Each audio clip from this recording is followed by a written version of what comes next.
in the first few chapters of your syllabus. Biological molecules, especially macromolecules like carbohydrates, nucleic acids, and proteins are made up of small repeating units, right? Those are called monomers. And for proteins, the monomer is amino acids. Okay, thank you.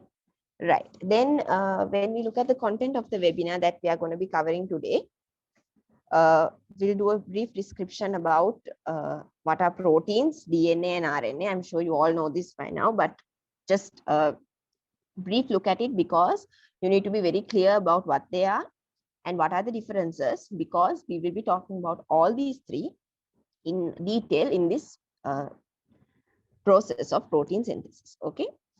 Then we will be talking about genes, the genetic code, the first step of protein synthesis, which is transcription, the second step of protein synthesis, which is translation, then the final products of protein synthesis, and then we'll be looking at exam type questions and answering any doubts that you have. Okay.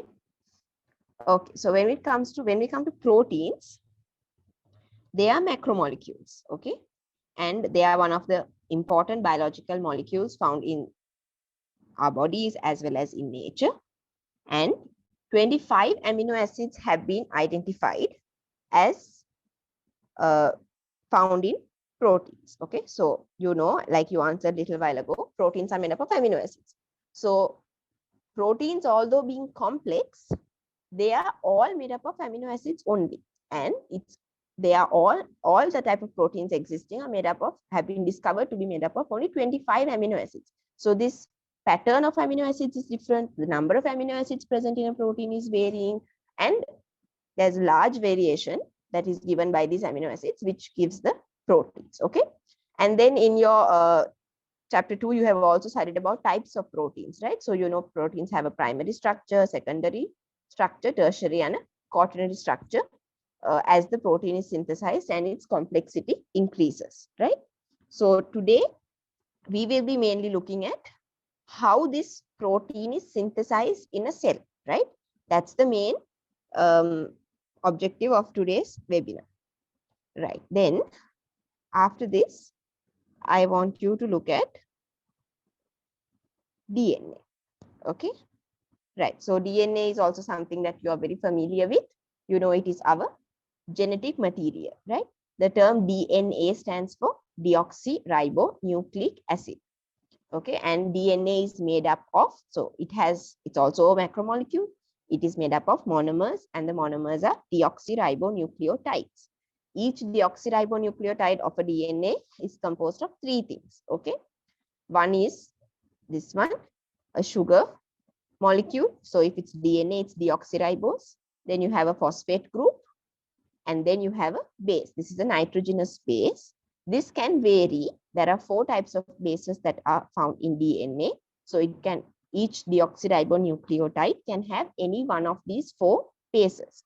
That could be adenine, thymine, guanine, or cytosine. Okay, these are the 4, right? And you know that they are connected to each other via phosphodiester bonds, and you know how the DNA double helix is found and the structure of the DNA. Okay, so that's also really important to know about DNA, the structure of DNA, the Watson and Crick model, and the DNA replication and all this, because I think it was 2021, the essay question was given, right? Both parts of the essay question were entirely based on DNA, right? The structure of the DNA, and yeah, so it's very important. Okay. Now, a small thing about proteins that I have to mention. Proteins, the amino acids are connected to each other via peptide bonds, right? And many amino acids like this, they combine together to form a polypeptide. Okay, polypeptide chain, right? That's also important to be remembered, right? Then we come to RNA. RNA is also important for us for today. So RNA stands for ribonucleic acid. It's also a macromolecule, and it is made up of ribonucleotides. Okay, its monomer is a ribonucleotide. So when it comes to RNA, it is having only a single strand. That's important to note, since it will also be having a sugar molecule, it will also be having a phosphate group, and it will also be having nitrogenous bases.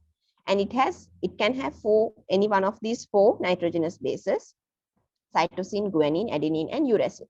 So this one is the differing factor. Okay. And I'm sure you are all familiar with the differences between DNA and RNA.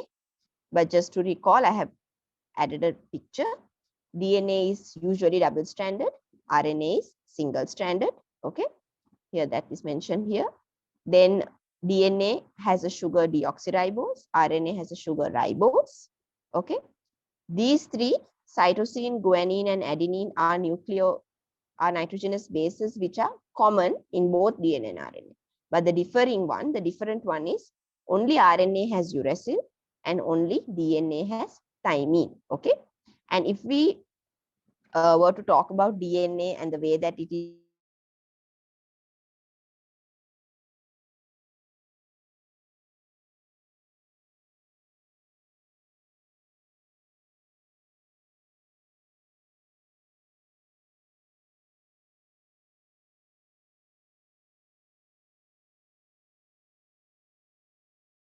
summary of the differences of the DNA and the RNA, right? Okay. So you might be wondering, when are we going to start studying about protein synthesis, right? So just before we start that, we need to be familiar with certain terms, right? So the first one is gene. Okay. So you would have heard about this a lot, like, you know, some people say they have inherited their mother's genes or their father's genes and things like that. So what is this term gene actually? A gene is a segment of your DNA. Like now, if you take, so you can see this picture here, right? You can see the chromosome is present, right? So chromosomes are what DNA are arranged into inside the nucleus of your cell. So the DNA is extremely long, and we know that it is wound and it is coiled and supercoiled and found as chromosomes. Okay. A particular segment of the DNA or a part of the DNA which is coding for a particular protein or a tRNA or an rRNA, right? Which is coding for something is known as a gene, right? So we have large number of genes in our DNA, and each of them have a particular function, right? So that is the gene. That's really important to be clear, right? A specific sequence or a segment of DNA is known as the gene, right? Now I want you to pay attention to this picture a little bit, right? This one on the left. Right. So if you can see the first one here, you can see DNA has been shown, right? Here, this is the DNA. So part of the DNA is shown. This entire thing is a gene, right? Now in this gene, you can see there are certain parts like promoter. Then in blue, you have the exon, and in red, you have intron, and so on, right? Now, in protein synthesis, there are 2 steps, right? I will be repeating this several times, but just to give you an idea right now. The first one is called transcription, right? The first one is called transcription. So in this transcription, what has happened is your gene, right? The DNA has been converted into an RNA. The DNA, again, I repeat, has been converted into an RNA. So this whole part, okay, this whole part of the gene, not this part, has been converted into an RNA. So that process is called transcription, right? So this RNA, ribonucleic acid, you would have studied when you studied in chapter 2. RNA mainly has 3 forms, right? RNA has 3 forms. They are mRNA, tRNA, and rRNA. Okay, messenger RNA, transfer RNA, and ribosomal RNA. So once this RNA is formed in transcription, these red parts, which you can see over here, right? These red ones, they have been removed. This is called splicing, right? These ones have been removed. In other words, the introns, it's the introns that have been removed. And then you have only this blue color molecule. That means it has only the exons in it, and that is known as a mRNA. Actually, that is a mature mRNA, because when transcription occurs, it is the mRNA that is synthesized on the DNA. We will look into it in details, okay? But for now, I just want you to be clear what is this exon and what is this intron. So when the mRNA is formed from the DNA, both exons and introns are transcribed, right? Then what happens? The introns are removed. That is called splicing. Then you get the mRNA with only the exons. That's why now it is only in blue color. And then it is used for translation to produce the amino acid chain, which will then undergo post-translational modification to give the protein. I will explain all these further in detail, right? So I hope this part is clear. Remember again, if you have any doubts, I won't be answering them right now, but just so that you don't forget it, write it down somewhere or just send it on the chat, right? I will look at the chat at the end anyway. So yes, so that is about a gene and a little bit about transcription and translation and what is an exon and intron. So remember, exon is the part in the gene that is, exon and intron both are transcribed, but exon is only translated, okay? That is the coding part, and the intron is the non-coding sequence. It is not translated, right? Okay. Now, like I just mentioned a little while ago, protein synthesis has 2 steps. So here you can very clearly see a DNA molecule. So you will have many genes. Here, see in dark blue, you have one, again in light blue, another gene. Yes. And genes are normally really small segments. Here, see, you have a small gene over here. And then here you have another small gene, right? Like that, you have so many genes in the DNA. But remember, between genes also, you may have large stretches of DNA, especially in eukaryotes, which is not coding for anything, right? It's not like DNA is 100% composed of genes. That's not the case. There are many genes, but they are spread apart and they will be having DNA segments between neighboring genes which are not coding. Those are known as intergenic DNA, and that is especially in the eukaryotes. So here they have zoomed in to show you a strand. Now this is a double strand. This together both are double strand, but they are showing you only one such strand of DNA, right? So remember, DNA is double stranded, but here they are showing you one of the strands of the double DNA. Okay. So here you can see the nitrogenous bases.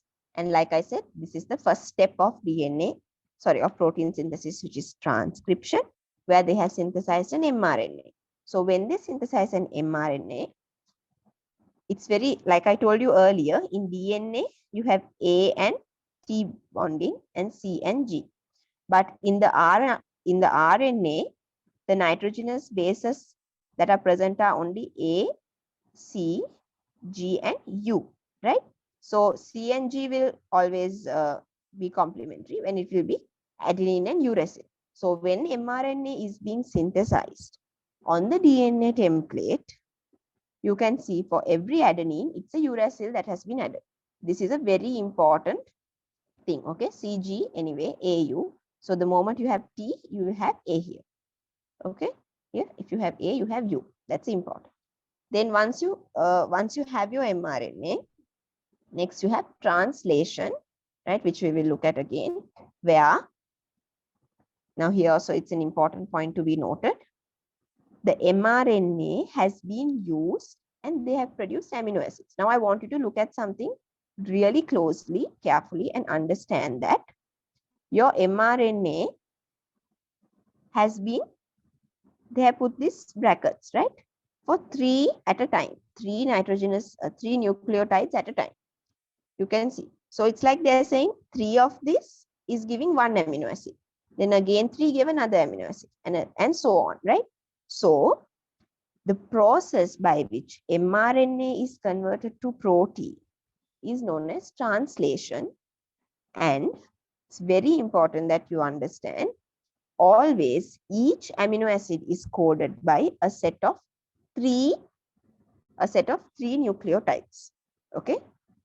So remember, this you started with DNA. Okay. Then we made RNA. To be specific, it's mRNA. So DNA is also nucleotides. RNA is also nucleotides, although the type of nucleotides are different. Okay. But then from RNA, when you go to amino acids, it's like a completely different language. It's like it needs a translation, right? Like when you are going to convert English to Chinese, you need a translator. You need to do translation similarly, right? So from nucleotides, when you go to amino acid, that process is called translation. From DNA, when you're forming mRNA, it's called transcription. Okay. So this is important. Now I will talk more in detail about this translation, specifically the fact that 3 nucleotides are coding for 1 amino acid. So here you can see this diagram is taken from your resource book. Okay. As much as I could, I used all the diagrams in the resource book plus some others from the internet. Right, now we are going to study about something called the genetic code. So this is really important, and you don't need to memorize this table, right? There are just a few things you need to know in this table, not everything. You need to know mostly four of this whole table, right? So now I just told you right now, 3 nucleotides of the mRNA code for a particular amino acid or 1 amino acid in the protein, right? In the whole polypeptide chain. So this is behaving as a genetic code in the sense 3 amino acids are coding. It's like a code for an amino acid. It's like a secret code, right? Yes. So here you can see this genetic code table. So as you know, we just studied, I just mentioned to you that there are in proteins are made of amino acids, right? And I told you 25 amino acids have been identified as those that give rise to proteins, right? So if you take, now you have 4, right? You have 4 nitrogenous bases present in RNA. So 4 to the power 3 is 64. Okay. So total you can have 64 combinations. That's what I'm trying to say. Now in a RNA, don't get confused. And in RNA, you have adenine, cytosine, guanine, and uracil, right? You can have any of these nitrogenous bases in a particular ribonucleotide. Now, if you're combining 3, I said 3 of them are combining to form a code for an amino acid. So that is the genetic code. So 3 of them, so they can form any type of combination. So the total number of combinations possible using these 4 nucleotides is 4 to the power 3, 64. So you can have 64 possible combinations. So all those are given here, right? So that's given in this table here. You don't need to know this, right? I repeat, you don't need to know this. But what you need to know is, out of these 64, right? Now you need to know that there's a special name given. When these 3 triplet of nucleotides has a name, and that is known as a codon. So it's a code name. I kept telling you it's a code. It's like a secret code coding for an amino acid. So it's known as a codon. So there are total 64 codons. So out of these 64 codons, they are coding only for 25. So definitely there's going to be some coding for more than 1 amino acid, right? Anyway, so there are total 64 codons, like I said again. And the 4 that you need to remember, there are 4 that you need to remember. And they are this one, right? You need to remember this one given in red. AUG codon codes for methionine. That means in your mRNA molecule, right? If you have AUG, it will code for the amino acid methionine. That you have to remember, okay? If your codon is AUG, it's going to code for methionine. Why you need to remember AUG is because further we will see when we are studying about translation, every single protein starts its synthesis with the start codon AUG. So what is this known as? This is known as the start codon. This is known as the start codon. And it codes for methionine. So all the polypeptide chains are starting with methionine in the beginning of translation. Okay. Then 3 more that you need to remember are these 3. You can see the word stop written. UAA, UAG, and UGA. So these 3 are known as the stop codons. Okay, these 3 are known as stop codons. So just like the name says, it's going to stop something. It's actually stopping translation. So the moment these codons come into seen on the mRNA, UAA, UAG, or UGA, they are stop codons. They will signal to end the translation. That means the protein is complete, right? So that is the meaning of the stop codons. And that's the start codon. So these four you need to know. I mean, you need to know that there are 3 stop codons, and you need to know that it's UAA, UAG, UGA. And you need to know that there is one start codon, and that is AUG, methionine. So we used to remember it like August, right? For the start codon, it's like AUG, short form for August, right? It's nothing related to the month, just a way to remember, okay? And the rest you don't need to remember, right? Now, I'm just going to talk to you about a few properties of the genetic code. That's really interesting. Plus, you need to know this, okay? So first of all, like I already told you, it's a triplet code. That means 3 nucleotide nitrogenous bases are coding for 1 amino acid. So it's a triplet. Three at a stretch are coding for 1 amino acid, like this diagram that you saw, right? And total, I said you have 64. So 3 are stop codons. 1 is a start codon. So if you do the maths, 64 minus 3, 3 are stop codons. 64 minus 3, total you have only 61 codons which are coding for amino acids. Okay, 64 in total. 3 are stop codons. They are not coding for any amino acid. So total 64 minus 3, 61 are coding for amino acids, right? So the next property that you have to, the first one was triplet. Okay, let me just add a page so that I can write better.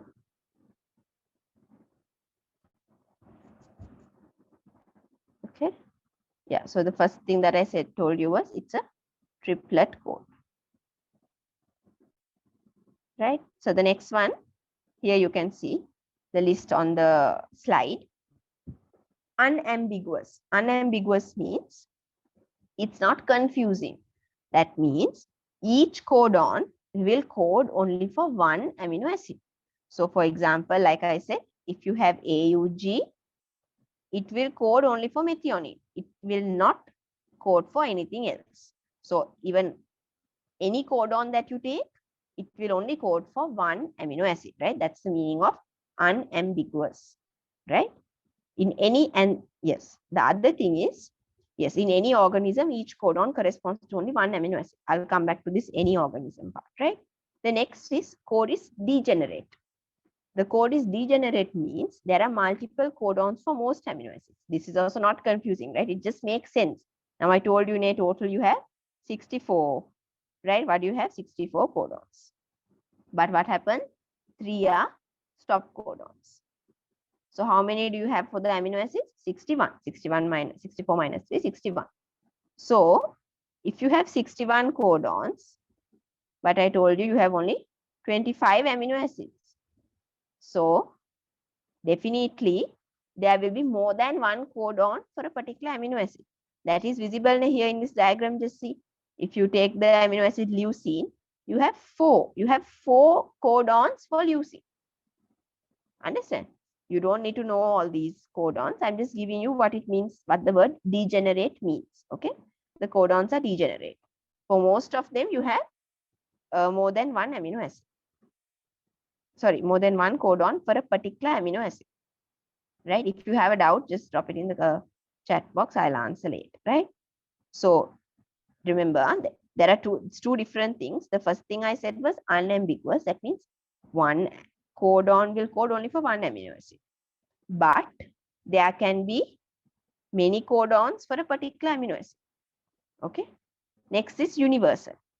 So what this means is, for all the living organisms, these codons are common. That means if you take your body, your cells in the nucleus, and in the you have the genes, right?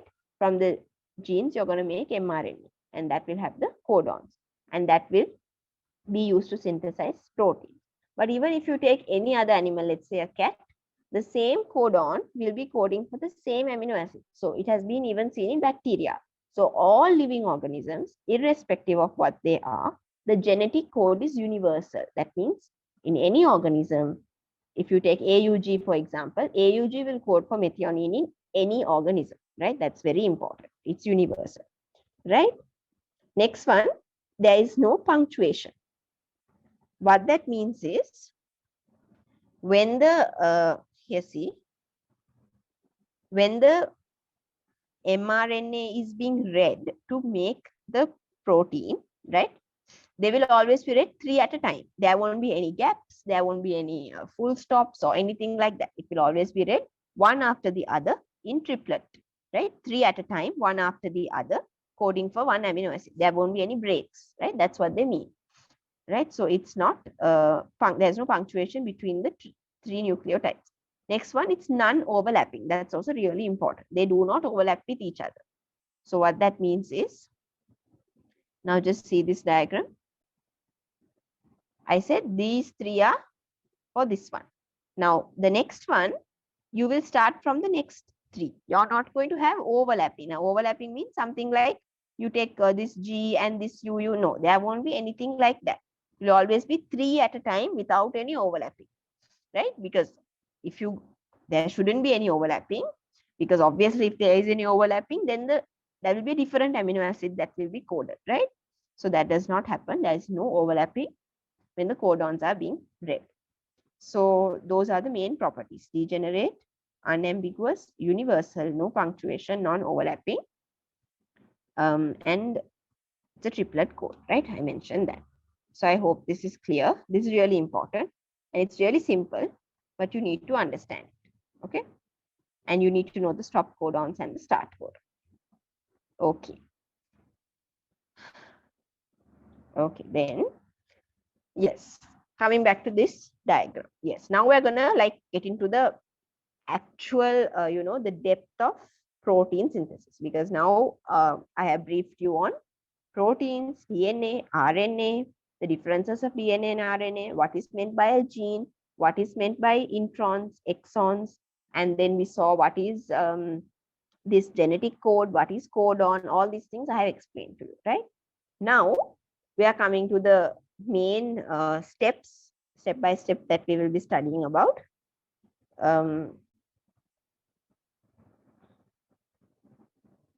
Yes, step by step we'll be studying about protein synthesis. Okay. I'm very sorry. Yeah, there was a small confusion. There's 20 amino acids. Huh? It's 20, not 25. Okay, it's 20. Yeah? 20 amino acids in 20 amino acids in proteins. It has been discovered. It's not 25, it's 20. Yeah? Sorry. Right. Now, like I said, protein synthesis has two steps. First is transcription, the next is translation. So this picture just gives you a very simple overview. But we have to look at each and every process and its sub steps individually, right? Right. So now we're going to be doing that. So we are going to study it like this. Transcription is divided into 3 as initiation, like that means you start it, you're starting something. Next step is elongation. That means you're basically elongating the RNA molecule. And termination. Termination means you're ending something, right? So we are going to study transcription under those 3: initiation, elongation, termination. Even translation, we're going to study under the same 3 topics. Initiation, that means you're starting it. Elongation, that means you're growing the polypeptide chain. And termination is the end, right? That's how we're going to study both of these. Now, I just want you to pay attention to this diagram. It's a very nice and clear diagram. Here you can see DNA, right? Your DNA is double-stranded. But out of the 2 double strands, only one. So in this case, the bottom DNA strand has been used as a template to produce RNA. Because just like DNA replication that I'm sure most of you may be familiar with, in that situation, what do? We use a DNA strand as template and we make another DNA on it, right? In this situation, we're making an RNA. So the base pairing rule that I described earlier is valid. A and T, U and A, G and C, and so on, right? So this is happening on one of the strands. RNA is produced, that is transcription. Then the produced part is called the transcript or the RNA. And then you have the translation giving the polypeptide. So here you can see AUG gave methionine, then this, and so on, right? So here you can see UAA. So what do you mean? That means it's a stop codon. Can you understand? So this one is just having 3 amino acids. So it has stopped, right? I hope that is clear, right? Just a simple diagram. Huh? So this was stop, right? Now, a little bit deeper look into transcription, right? So when transcription is going to start, right? Now when transcription is going to start, there are, now I said there are 2 DNA strands. Anyway, you know DNA is double strand, but only one of these strand has been used to make the RNA. This is because the enzyme which is catalyzing the transcription is known as RNA polymerase, right? That's really important, right? You need to know the name of this enzyme, RNA polymerase. So what is RNA polymerase doing? It is synthesizing RNA on a DNA template, okay, on a DNA template. So only one of the DNA strands has the correct sequence or the correct direction in which this RNA polymerase enzyme can bind to the promoter. Now you might wonder, what is this promoter? When RNA transcription is occurring, it starts at a particular site on the DNA molecule, which is called a promoter. Can you remember I showed you the gene molecule? Here, in this gene molecule, can you see there is a region called promoter, which you came across before also, right? So always remember, this promoter is actually the specific site where the transcription is starting, and this is found on the gene, right? So what's basically going to happen? This is the initiation site for transcription, and the RNA polymerase is going to come and bind to this. RNA polymerase will come and bind to this, and it will only bind to one of the strands of the double DNA, okay? Only one of them, because only one of them has the promoter in the correct sequence. Then what happens? The RNA will start to unwind the DNA. Here, can you see? The unwinding is taking place, right? So this is similar to the helicase action in DNA replication. You don't need to bring about a comparison. I'm just saying it because it's also mentioned in your syllabus, right? In your text. So the RNA polymerase, first of all, binds to the promoter region of the gene on one of the DNA strands, okay? And then it's going to unwind the 2 DNA strands, and then it's going to start the synthesis of the RNA at the start point. So the RNA polymerase can make the phosphodiester bonds between the ribonucleotides, okay? And it can also it's also having a helicase action. That means it can unwind the DNA because it has to open the DNA for it to separate the double strand and then use it as a template, okay?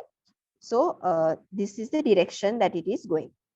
So the direction that is that it will be synthesized is, right, always 5' to 3' direction, right? Nucleotides will be added in 5' to 3' direction. Here you can see they added to the 3' in.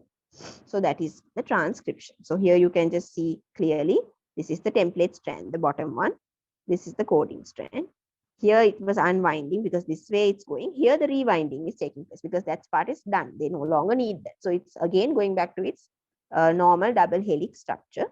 Here the RNA DNA hybrid region, that means that's the place where the template is being used and RNA is being synthesized. Okay. Here you can see the nucleotides are going. And yes, RNA polymerase is synthesizing in 5' to 3' direction, right? So here the same picture. Here you can really appreciate DNA is double stranded. RNA is always single stranded, right? Remember that. So that is it. That's the first step of transcription, which is the initiation, right? Now I told you they're studying transcription and translation both in 3 steps: initiation, elongation, and termination. So in transcription initiation, what did we see? I will repeat it once. First of all, it's going to happen at a particular site called the promoter, right? The gene has a site called the promoter, and to one of the DNA strands, the RNA polymerase will come and bind to the promoter, the one that is in the correct sequence. And then the RNA polymerase, which is the enzyme responsible for transcription, has also a helicase action. So it's going to unwind the DNA. At the same time, it's going to be adding the ribonucleotides in a 5' to 3' direction and form the RNA. So that comes under elongation. Okay, elongation is basically for the DNA strand. So I'll just make up a random DNA strand like A, T, C, G, A, G, okay, something like that. So if this is your DNA, this is your DNA. Now RNA polymerase has to do the next step, which is the elongation step, right? The elongation step. So it's gonna, RNA polymerase is gonna add the ribonucleotides complementary to this, okay, in 5' to 3' direction. So it's gonna add UA, GG, C, U, and C, okay? Can you understand? That's how it's gonna synthesize, right? So that is the second step, which is elongation. The complementary nucleotides are added against the template DNA in 5' to 3' direction. Even direction is very important. And then it reaches a site called the transcription termination site. Okay. So yeah, coming back to this. Yeah, now we are looking at this part, the third step. This has the whole thing. We've already went through initiation and we went through elongation. Now we are in termination. So it will add until the termination site. And then once it reaches the termination sequence, so in the DNA, just like the promoter was a special part, even the DNA sequence to stop is going to be special. That's the termination sequence, or the sequence which is coding to end transcription, right? The transcription will end. That means the RNA polymerase enzyme will just leave the DNA, fall off from the DNA, and transcription will be ended. So at the end of the transcription, what do you have? You have a mRNA molecule. Specifically, it's known as a pre-mRNA molecule. Now I will explain why. Right? So you're going to release a pre-mRNA molecule. So that is, yeah, that's about it about transcription. So now we are halfway done through protein synthesis, right? So it's not very hard. It's quite simple. All you have to do is understand. Okay. So I'll just do a small recap before we move on to translation, right? So here you can see this diagram. So this specifically they have given about eukaryotes. So remember, transcription occurs inside the nucleus. That's also important. Huh? Transcription occurs inside the nucleus. Transcription. So here you can see the nucleus, right?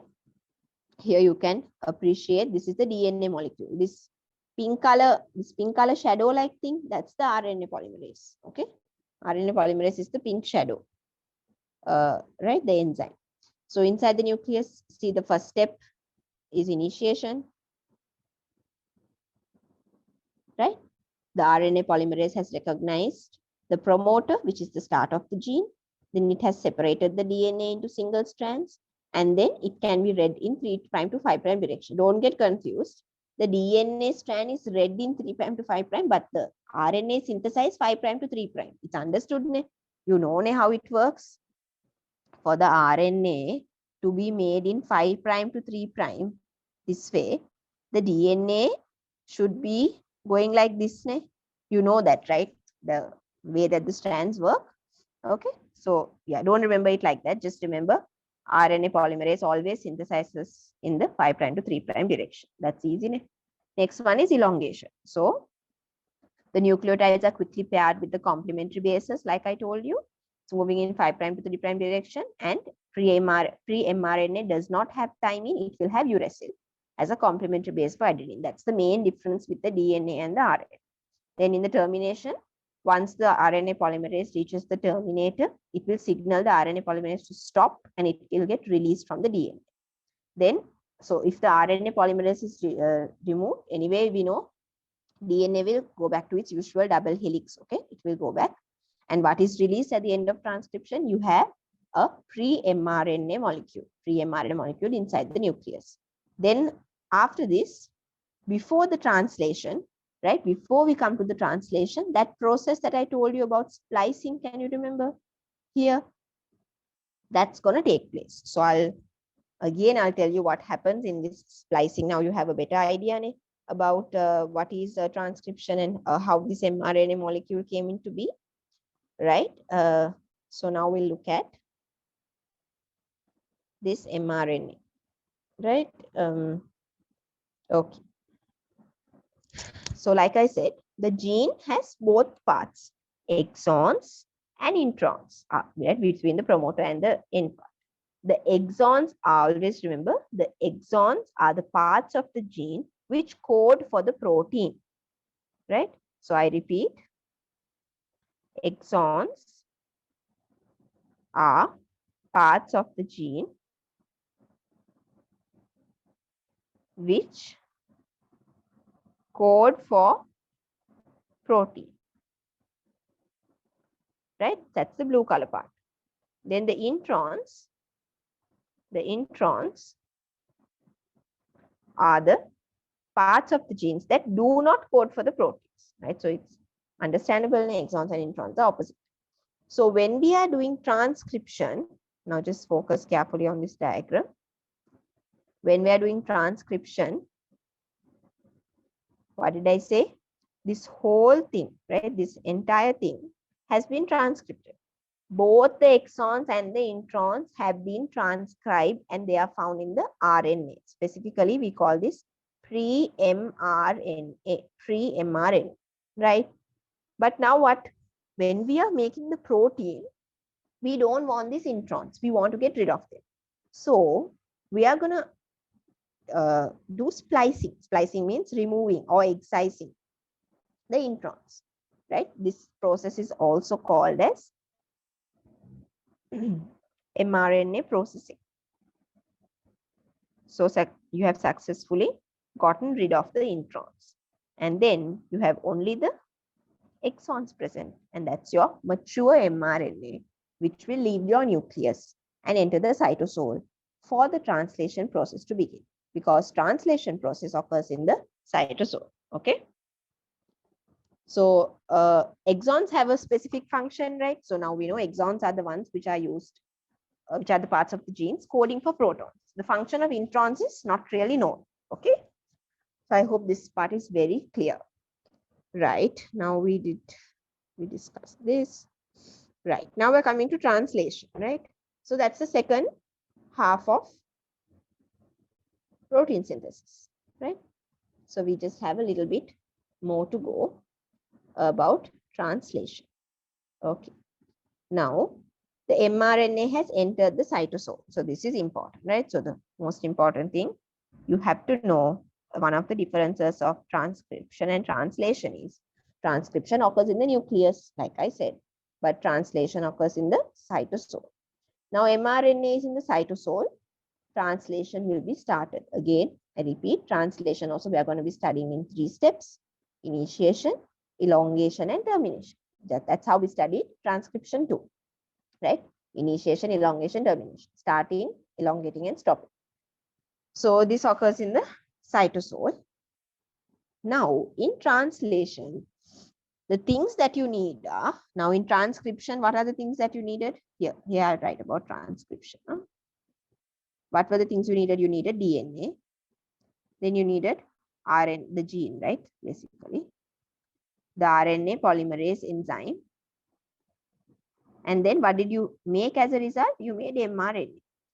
Now, when it comes to translation, which is happening in the cytosol, you already have the mRNA. That's why you made it. You made it so that you can use it for translation. The other thing that you need in translation is the ribosomes, right? So you are familiar with ribosomes. You have studied about it under cellular organelles, right? Ribosomes are membraneless organelles found in both the prokaryotes and the eukaryotes. But there are slight differences between the prokaryotic and eukaryotic ribosomes. And the ribosomes are really important in the protein synthesis pathway, like we will see very soon, right? And then you need something called tRNA. I told you earlier there are 3 types of RNA. So you need the tRNA, right? We will see how, why, what's happening and all that. And then you also need amino acids. These amino acids so these are the things which are needed for the translation, right? So these amino acids we can get from diet because we are eating proteins in our diet. The proteins are broken down and amino acids are absorbed into blood, like, right, as you know. So that's how we can get amino acids. Or there are some amino acids which we can synthesize within our body as well by the liver. So that is also a source of amino acids. Anyway, these are the main things. And of course, you need energy, right? So definitely, protein synthesis is an active process. It's requiring energy, right? It needs ATP, GTP, and energy molecules, definitely, right? So these are the things or the raw materials needed for the translation, right? Now, again, I said the mRNA has come to the cytosol. So here you have the 3 steps, huh? Initiation, elongation, and termination, right? Now, just focus on this one for a second, okay? This whole thing. So you can see a large ribosomal subunit and a small ribosomal subunit. So ribosome normally has 2 subunits in both eukaryotes and prokaryotes. So like I said, you need that, right? And then you can see your mRNA molecule in red here, your mRNA molecule, this one. And you can see it's going from 5' to 3'. And you can very clearly see it starts with the AUG. What did I say? AUG is the start codon. All proteins, sorry, all mRNA which are used in translation will always start with AUG. That's the start codon. That's a signal. That's what signals to start translation, right? And you can also very clearly see at the end, they're saying there is a stop codon, UAG. That can be any one of the 3, okay? You may have UAG, you may have UAA, or you may even have UGA, right? So any of the 3 stop codons you can have. Here they have put UAG. So that's quite clear. And then you can see here, very interestingly, a tRNA. So before this, we did not come across this tRNA molecule. They are saying here tRNA with first amino acid, right? So it's basically RNA molecule, right? It's also a specialized RNA molecule, type of RNA molecule. Now, mRNA you're familiar with. tRNA is also an RNA molecule which is folded a little bit, right? We will come to the structure of tRNA. It's really important. It has been asked also in your past papers. And here you can see it's carrying an amino acid with it. And here you can see something called anticodon, right? So we will discuss more about each of these things too. Now, for the initiation, you have a translation initiation. Please mute yourselves. I think somebody is unmuted. Okay, right. So once the mRNA has come to the cytosol, your translation will be started. How the translation starts is like this. Now you can see there are 2 parts of the ribosome, right? You can very clearly see there are 2 parts of the ribosome. Now, the 2 subunits of the ribosome, normally in the cell, they may be together or they may not. So large subunit and the small subunit have to come together, right? The small subunit and the large subunit. Before the large subunit and the small subunit come together,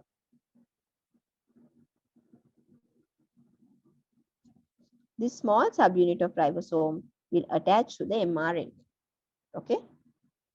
The small subunit of the ribosome will attach to the mRNA, then the large subunit will also combine and will also get combined with this tRNA. This tRNA is called the initiator tRNA because right now what are we talking about? Initiation. So here you can see it's not transitional, it's initiation translation complex or translation initiation complex. Translation initiation complex is forming.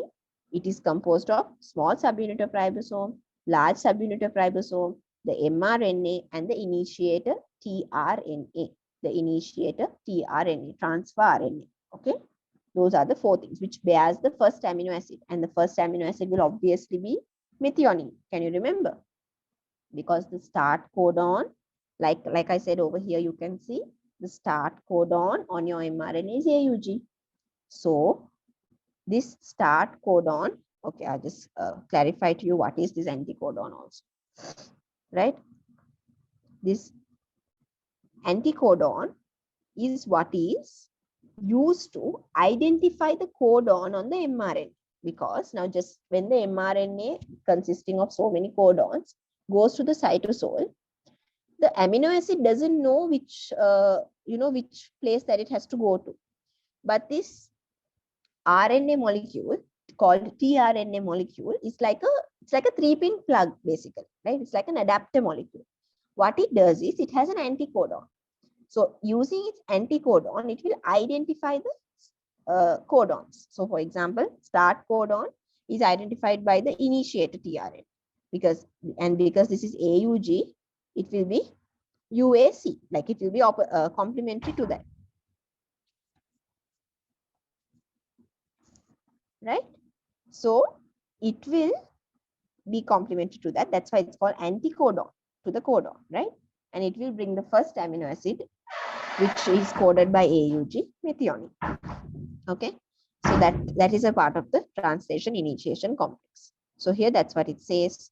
The tRNA brings the first amino acid in the polypeptide chain to bind to start codon on the mRNA. So that is this picture over here, right? So I hope that's clear. So even your text says first step is where the small subunit binds to initiator tRNA, which carries methionine. Then the two subunits are combining and forming the functional ribosome. So all this together, I said these 4 things, right, is the translation initiation complex. Right. Now what happens is, okay, now next is you will have elongation. Now in elongation, basically, before it goes to elongation, now the mRNA will move, right? Okay, wait. Right, I will explain to you about this structure first and then we'll move on. So here you can see the tRNA molecule. So it was actually just a long strand of RNA, right? It was just a long strand, 5' to 3'. But what happened? It underwent folding. So this type of a folding. You can see it's like a T shape, right? It's like a T shape. So that's why it's called tRNA. And its job is transferring amino acids from the cytosol to the ribosome so that they can be used in protein synthesis. So therefore, this is known as the tRNA. And this is really important to note. You have 5' end, you have 3' end, and here the amino acid will attach. Amino acid is attaching to the 3'. And here you will have the anticodon, which is complementary to the codon on the mRNA. So that structure of tRNA is very important, right? Then you also need to know about structure of ribosome. Structure of ribosome. So already you know a few things, right? You know what is large subunit, this big one, right? Then you know what is the small subunit, it's this one, okay? And I also told you the small subunit is going to bind to the mRNA. So it has the ability to bind to the mRNA because it's like a stapler device. Like the ribosome will come and hold the mRNA. Then once it's held in place, the tRNA will come. It's a really beautiful and actually a very organized and methodical process, right? And your large subunit of our ribosome has 3 sites. Now, again, I'm stressing the diagrams are really important. Being able to draw and label the diagrams are important, especially like small ones like this, because this type of diagram was given and you asked to label in 2021 past paper. So you may be given this ribosome diagram in the future, right? So there are 3 important sites on the large subunit of the ribosome. That is EPA, right? EPA, like EPA. The first site, we'll start with the P, right? Is the P site or the peptidyl tRNA binding site. Just remember it as P site. Then here you have the A site, the amino acyl tRNA binding site. And then you have the E site or the exit site. Now you might be wondering what is the function of these sites. these sites are responsible for the tRNA to come, because tRNA needs a particular place to come and stay, right, and bring the amino acid. So the tRNAs will carry the amino acids usually, and they bring it to this correct, to the particular suitable correct site, right? Now we were talking about initiation. Now it's clear, right? Here, that's why they have given you these 3 sites like this. It's always EPA, right? Always it's like this, EPA, EPA, right? Right. Now, in the initiation, what did we say? Translation initiation complex has 4 things. Small subunit of ribosome, large subunit of ribosome, the mRNA molecule, and the initiator tRNA. What is initiator tRNA? It is the tRNA which is carrying amino acid, and it contains the anticodon complementary for the start codon AUG, right? So, in this translation initiation complex, the mRNA will be like, now you know this is E, P, and E. The mRNA positions, this is the mRNA, okay? It positions itself in such a way that the AUG codon is present in the P site. You can see that the AUG start codon is aligned with the P site, of the large subunit. Okay. Then what happens? The tRNA, the initiator tRNA, which has the anticodon, it will, because it's complementary, it can form hydrogen bonds, right? UAC or anticodon and AUG codon can form hydrogen bonds with the start codon, and this will signal to start the translation, right? That's the purpose of having the start codon, okay, to signal the start of translation. How? When the tRNA, initiated tRNA bearing the anticodon and the methionine will form hydrogen bonds with the AUG, and this occurs when the AUG comes to the P site of the large subunit of the ribosome. Okay, I hope it's clear. Just take a moment to take that in. Then we'll move to elongation.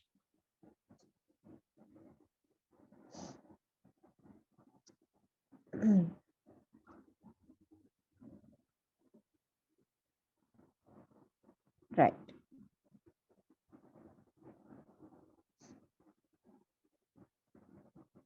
So by now you must be very, very clear about transcription. Anyway, we have completed ribosome, right? You know what is the ribosome and what is its function. You must be clear about what is transfer RNA, what it looks like, what its function is. Okay. And then you also have to be clear about this codon, anticodon, and the 3 sites in the large ribosomal subunit, which is the E site, exit site, P site, and the A site. Okay. Now I have to tell you a little bit interesting fact about the T. Now, like I said, tRNA has an anticodon. That means it can be used as an adapter. Like it's gonna be the carrier of the amino acids in the cytosol. So because I said there are 20 amino acids which are used to make the proteins. So even in your cytosol, you have 20 different types of tRNA, because each tRNA, specific tRNA bearing the specific anticodon, is going to carry a specific amino acid. Understand? So if you have, now we spoke about AUG. If AUG is the start codon, the anticodon which is present on your tRNA, I'll just draw it like this. Anticodon is going to be, now we said UAC. And like that, for everything, there will be an anticodon. And that's going to be carrying a specific, for this case, it will be methionine, but for every amino acid, it will be different. The codon is different, the anticodon is different, and the tRNA is different. Okay, so tRNA's function is that carrying amino acids from the cytosol to the ribosome so that they can be used to synthesize the protein, right? So it's like an adapter molecule. So now, right, we spoke about initiation, right? We'll come to this. Now we'll look at this elongation. For now, we'll just look at this, and then we'll look at the detailed diagram which is given in your resource book. Okay.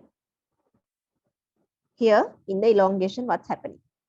tRNAs are bringing the amino acids one by one to add to the polypeptide chain. We have to look at it in detail, but for now, I just want you to look at this picture. Here, see, now you have a long polypeptide chain. So many amino acids have been added. Each of these dots is an amino acid, okay? Now what happened? This is the P site. Now you will have a new tRNA coming to the A site, right? Once a new tRNA comes to the A site, there will be a peptide bond formed between these two, right? Then this will move here and this will leave. This is the exit, so this will leave from the exit site. So always remember, mRNA will be, it's like the ribosome is like a reading thing. It's reading the codon on the mRNA and moving the mRNA triplet by triplet code or codon by codon from the P site. So we'll look at it in detail, right? So that's mainly what's happening in elongation. More and more amino acids are being brought, peptide bonds are being formed, and you're going to continue the protein synthesis. Then finally, you have the termination. So already you know, for translation to end, you will need a stop codon, right? We have studied about stop codon, UAA, UAG, or UGA. Once the ribosome reads the stop codon, or stop codon comes to the A site, the entire translational complex will dissociate. It will like break apart, and the polypeptide will be completed. Translation will come to an end, right? So that's the main thing, right? Now we looked at this, right? Now look at this diagram. This diagram shows you formation of translation initiation complex as given in your resource book. So here, see, already I spoke about all this to you. On the small ribosomal subunit, first of all, you have the mRNA binding site. So your mRNA came and attached there. Okay. So here you also have the start codon. Here, this one is the start codon. Sorry. Then this one is your initiator tRNA. Now, no one has to tell you. Start codon is AUG, that you must be knowing. Initiator tRNA will always be carrying methionine. That also you must know, right? And then what will happen? These two have got hydrogen bonds between them. Why? Because it's complementary. So it will give the signal to initiate translation. And with the use of energy, the large ribosomal subunit has also come into attach, and you will form the complete translation initiation complex. And we know it has the three sites as E, P, and A. Okay, E is for exit site, P is for peptide tRNA site, A is for amino acid tRNA site. This is clear, right? Now we'll look at a little bit more in detail about this elongation. Now we're looking at elongation, right? So look at this diagram. Just look at this one. So again, you have to be able to identify mRNA. Here you can see small subunit, large subunit, EPA sites, right? All the things are clear. Now this is a tRNA. It's not the initiator anymore, okay? Just because there are so many in here, see, there are 4 amino acids already been added. Now your tRNA is present at the P site. Now there was a particular codon here, right? Particular codon was read over here. Now the next codon in the mRNA, which is a triplet of base, that will be, like I told you, there is no overlapping, there is no punctuation, and the next codon basically will be aligned with the A site. So when the next codon is aligned with the A site, the tRNA bearing the anticodon complementary for that will come and attach, and it will bring an amino acid. Here, see, it's bringing an amino acid. Okay. Because A site is empty, so it will come and bring the amino acid. And now here, let's say again you have some amino acid, sorry, some codon. For example, I'll say the codon like CGA. So now what's going to happen? You're going to get the tRNA with the anticodon bearing GCU, something like that. Okay. It can be any codon, right? So it will come and bring an amino acid. So that is the first step. What is the first step in the elongation? Codon recognition. The codon was recognized at the A site. Then with the expense of energy, here see, energy has been used. With the expense of energy, a peptide bond was created. Here see, peptide bond is formed.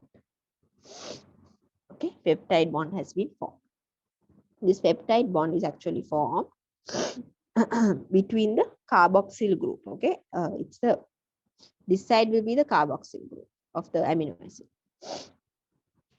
The polypeptide chain carboxyl group. So the new amino acid which came, it will be the nitrogen group, nitrogen NH2 group, amino group, and the growing polypeptide chain, the new amino acid will come and attach to the C terminal. Okay, the carboxyl group. And this peptide bond formation is catalyzed by a particular type of RNA called rRNA. Sorry, yeah, rRNA. So that's a function of rRNA. Now, within the total protein synthesis pathway, you have come across 3 types of RNA, which is the mRNA, the TRNA, and the rRNA. Right? So you have to know what are these 3. You have to know their functions as well. So remember, rRNA is the type of RNA, which actually it's ribosomal RNA, right? It's present in ribosome. It has the ability to catalyze the peptide bond formation between the amino acids in the growing polypeptide chain. Okay, so clearness so far up to here, the 2 steps. So what was the first one here? I said the codon is recognized. So the codon is recognized means, sorry, it has been recognized by the anticodon of a particular TRNA, and it brings the correct amino acid to the A site. Then what happened?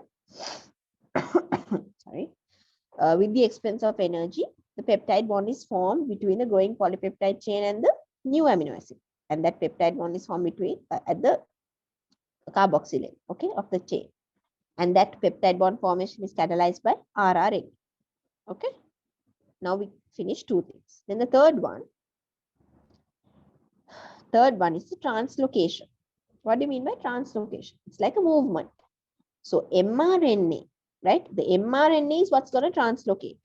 Now I need you to visualize it. Huh? This whole mRNA is going to move in this direction. Okay, how will it move? One codon at a time. One codon at a time. So visualize the process. If you move one codon at a time, that means this tRNA will come here. And this tRNA, the tRNA present at the P site. So you know EP and A. tRNA present at the P site moves to the E site. And the tRNA present at the A site moves to the P site. So again, the A site will become empty. I repeat, the third step is the translocation of mRNA.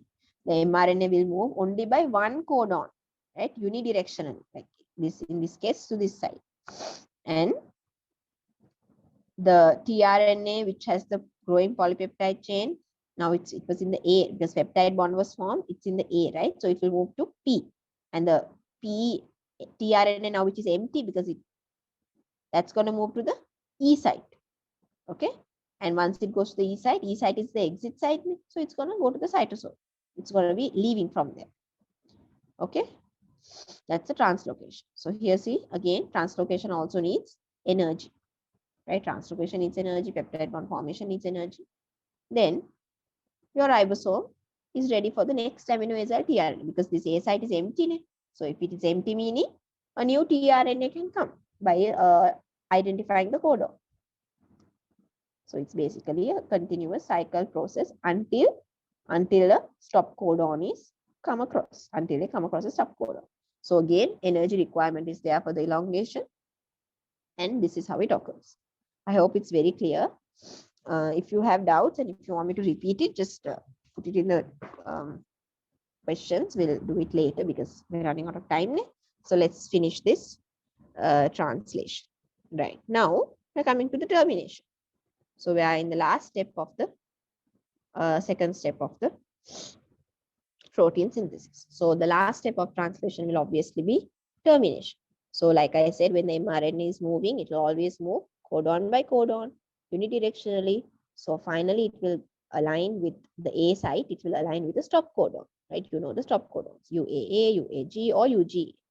Once it aligns with the stop codon is not coding for any amino acid, right? We know that. Ne? So what's going to happen? There will be no tRNA coming, right? There's no tRNA coming to the A site. So what will happen? It will signal to release the completed polypeptide chain into the cytosol. So here, see, stop codon. Then what happens? The tRNA, this one will go. The polypeptide chain is also released to the cytosol. And all of this translation complex will disintegrate. The mRNA, the ribosome, all these subunits of ribosome, all this will dissociate with one another, from one another. And that's the termination. So at the end of the protein translation, what do you have? The free polypeptide chain. That's your protein chain, right? That's a primary sequence. And you remember primary structure of proteins that has only the amino acid sequence, right? Right. Then, yes, then you need to know, okay, I hope this was clear as well. They need to know about something called polyribosome. What is polyribosome? It's really interesting. This diagram is what's given in your book, but I think more clear than that is this diagram. Just look at this diagram for a second. Here you have this black color line is your mRNA, okay? So normally here, see, this is the start. So you have a ribosome. This red color one is your polypeptide chain.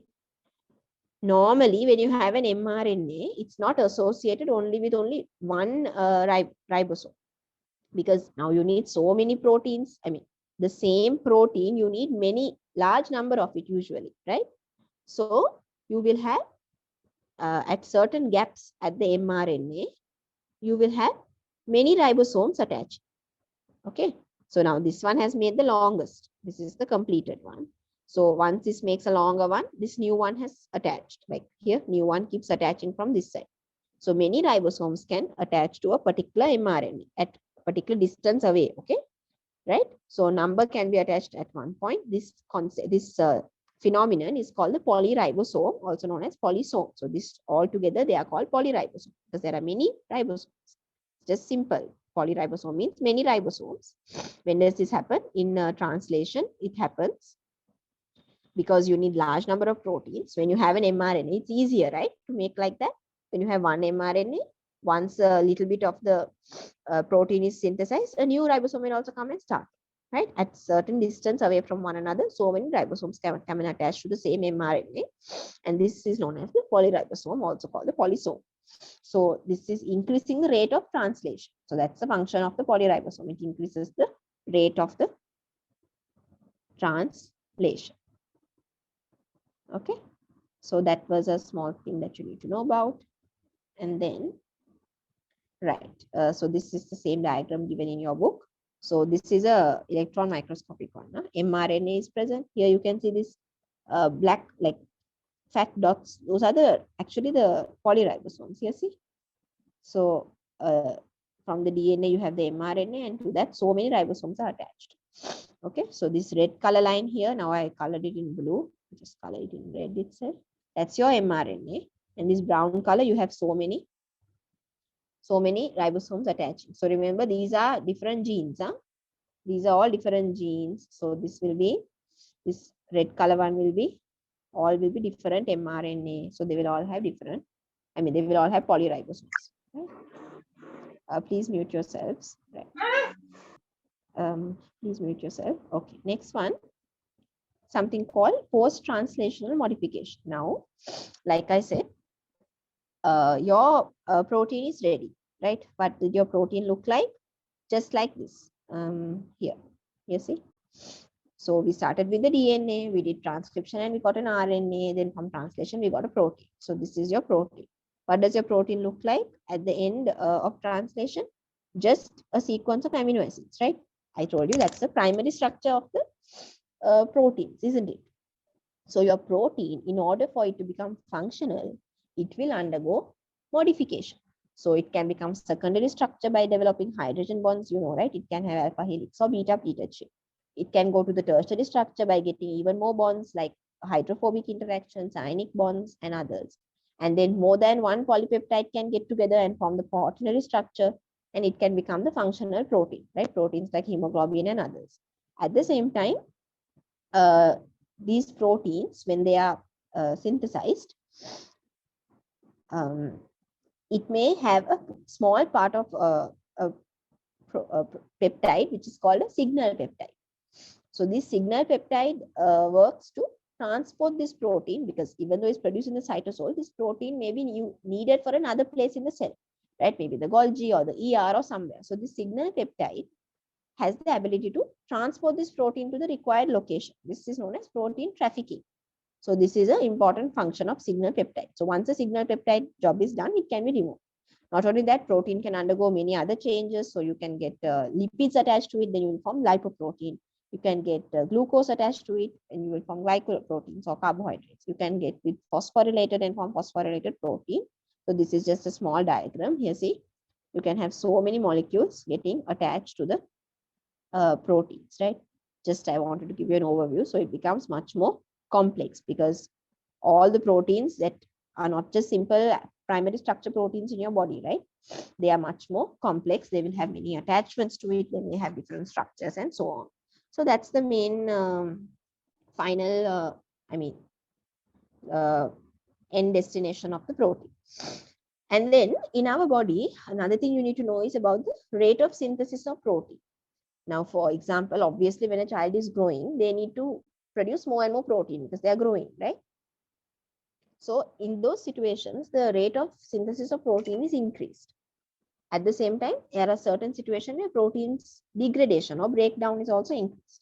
So in response to various factors and needs of the body, protein synthesis in your body can be increased as well as it can be decreased. If a person is having a really good diet and rich in proteins and having a lot of energy, they can produce more protein. So they can have better immunity, they can have better better cellular structures and everything, right? Now, for example, even hair growth.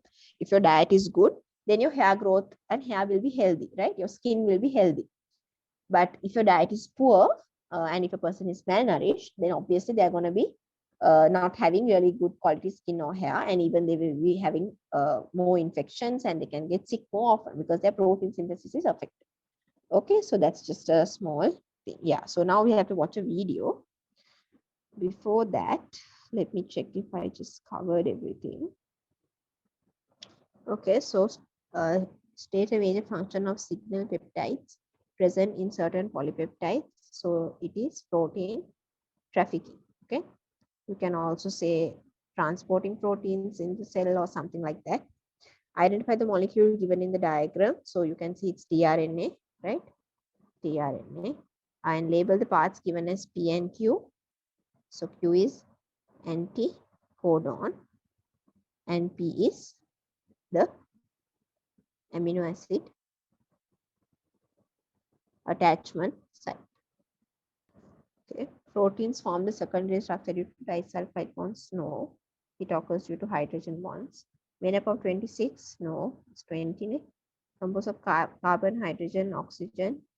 Correct. Nitrogen, correct. Sulfur can be there sometimes. Phosphorus is wrong. Huh? Phosphorus is there in the nucleic acids, not in protein. Would not be denatured by detergents. No. Proteins can undergo denaturation by strong heat, acids, bases, detergents, heavy metals. Okay.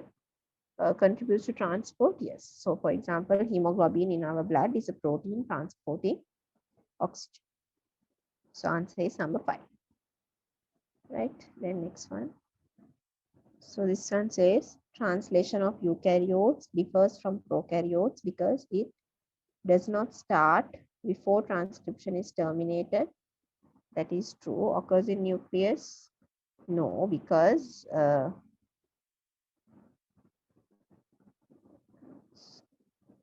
it's like eukaryotes have a nucleus, prokaryotes don't. So you can't really say that. These 3 are stop codons in both, right? Both use these. Does not form polysomes. Again, both have this. Does not start at AUG. No, both will start at this, right? So this is wrong. So the answer is number 1. It's like this. In the eukaryotes, even before transcription finishes, translation will start. Okay, because there's a stretch of mRNA which is already there, right? Now here it's still being made. Transcription is still happening. Okay, but what will happen is the ribosome will come and attach and it will start making. So both are happening simultaneously, translation and transcription. But in a prokaryote, once the transcription is finished, only translation will start. Okay, answer is number 1. Then another one, name 2 final products of genes other than polypeptides. So polypeptides meaning proteins.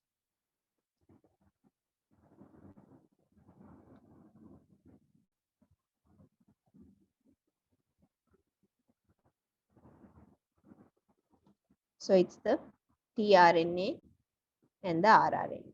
Okay, I mentioned that earlier also. rRNA and tRNA. Yeah, if you have any questions, you can still ask.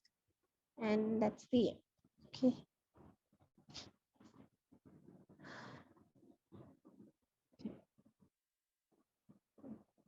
Sorry, I couldn't see your answers because when I share the screen, I can't see it. Right, I will answer your questions now. Functional unit, right? What is a signal peptide, right? Somebody has asked. So it's like this. And protein trafficking. Yeah, sure. I'll explain that. Now, you make a protein, right? Is that? It's here, right? Now, we are synthesizing a protein. So this is my protein with so many amino acids, right? So this is my protein. Now, this protein can have a particular set of amino acids. I'll take these 3, for example,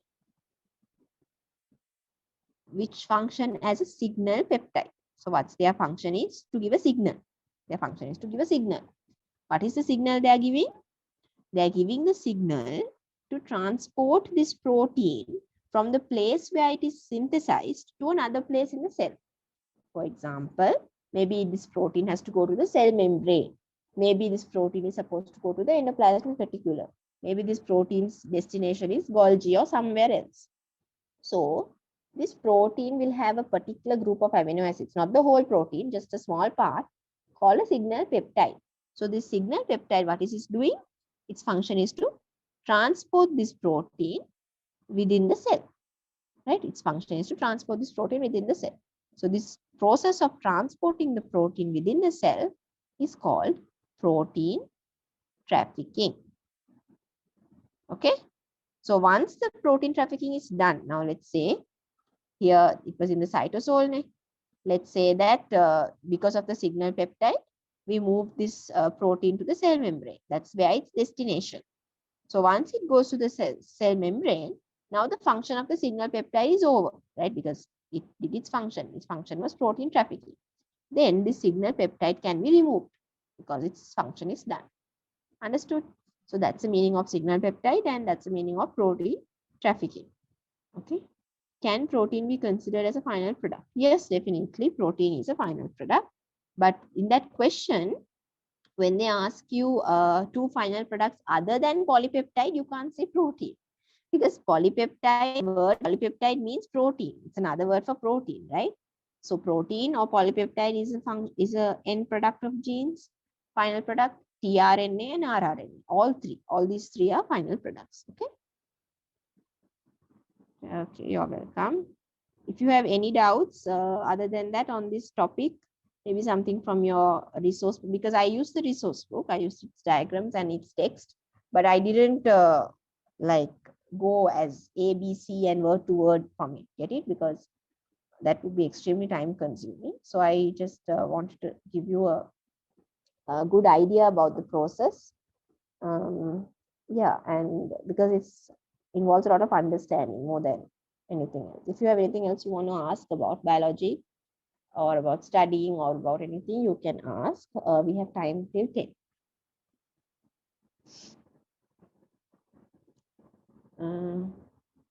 Please. You're welcome, Barakallah. For the paper for the essays. Okay. Yes, I will share the slides in the group. Why do we consider? Okay, about the essays questions, I don't have any guesses as of yet, but if I compile a list or if I get a list from anyone, I'll send it to you. Okay. Can you consider the tRNA and mRNA ribosome complex as transcription initiator? No, darling, it's like this, no? tRNA, what I mentioned was translation initiator. Can you remember? Here, this picture shows you the initiated tRNA, the ribosome, the mRNA. It's called as the translation initiation complex because only when this happens, the translation can start. That's why. Transcription initiation was something else, right? Transcription initiation was the promoter region of the gene over here, where the RNA polymerase got bound. That's the promoter region of the gene, and that's the transcription initiation. Okay. The complex is for the translation initiation. Study tips, okay, for microbiology. Sure, but okay. Resource book says it as transcription initiation. Really? Just give me a second then. Okay, one sec. Here it says translation, no? Here. Can you tell me the resource book page number? Here this says translation initiation complex. Transcription. Wait, let me check.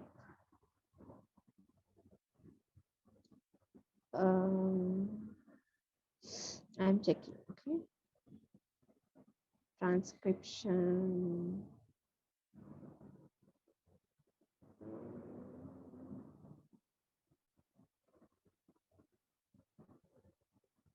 Can you tell me the page number?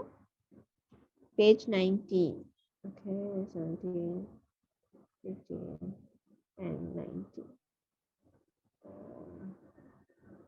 Initiation and 2 subjects.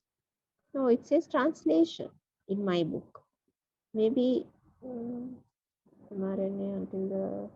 It says translation in my book because I took it from the website. Just check maybe your version, maybe the old version or something. Okay. Here it says translation initiation complex. Wait, I'll show you. I have it open here on Google. Here, see, page 19. You wanted? 1 minute. Here, see. See this paragraph at the bottom. Translation initiation. Here. Can you see? Here at the bottom. Translation. Okay, it's translation. Oh, that's clear. Microbiology, it's like this. Although I can do, any teacher can do a teaching session of it, microbiology is mostly self-study, and what would help you study it is having short notes and looking at the types of questions that are asked in the past papers, like, or the target questions which are necessary for you to study. Even if I teach you, I have to teach you just the facts. Get it? There's not much of a deep process in it. And you can, of course, watch videos and things like that to get a better idea. Study tips. Total amino acids are 20. No, it's like this. There are more than 20 types of amino acids existing, but the number of amino acids which are there to synthesize proteins is only 20. Understand? The amino acids which are present in proteins are only 20 different types. Okay. Okay, no problem. Study tips. Okay, so if it comes to biology, I don't know if y'all are doing the A-level now or if y'all are juniors. I mean, if y'all are going to be writing the exam next year and so on. First thing is consistency is what pays off. If as a bio student and as a student who studied biology very properly, thoroughly from the beginning, when it came to my final year of, A-levels, I was like not so stressed about biology because I have studied biology. And then, when you have term tests and you keep on studying it again and again with repetition, it becomes a lot easier, right? But it's not the same for physics and chemistry. like the topics get harder, and then you need to do a lot and lot of practice. Even if you study, you need a lot of practice. It's like 50-50.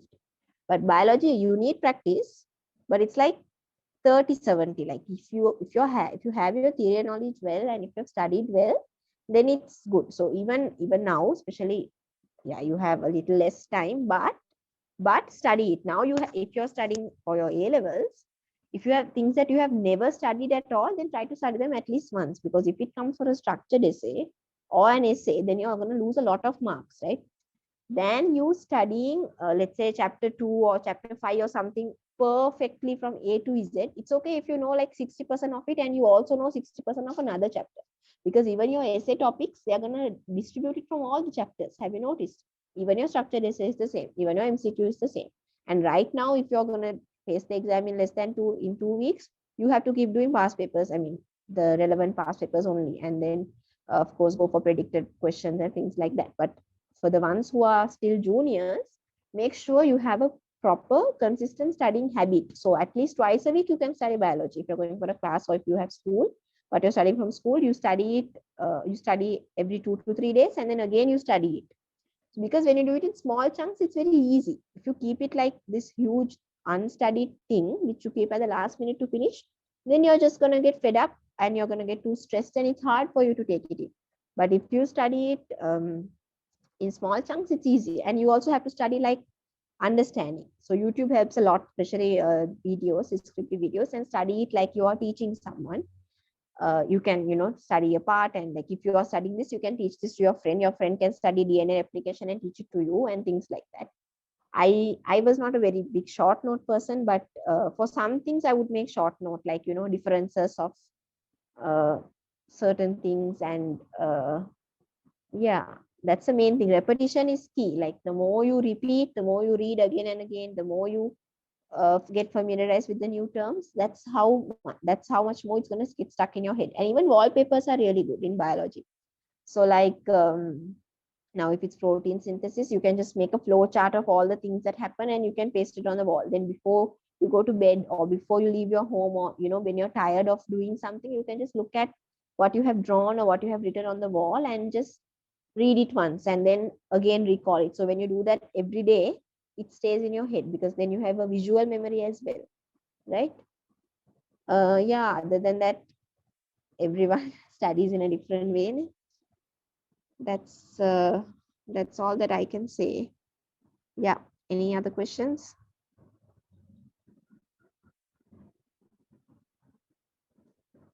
So thank you so much for joining and listening, and hope you got something good from this session, because your time is so precious. I wanted to make it a topic that I can cover in a small time, because biology is a really vast syllabus. So all the best with your studying, and keep working hard. The road to success is always through hard work. There are no shortcuts.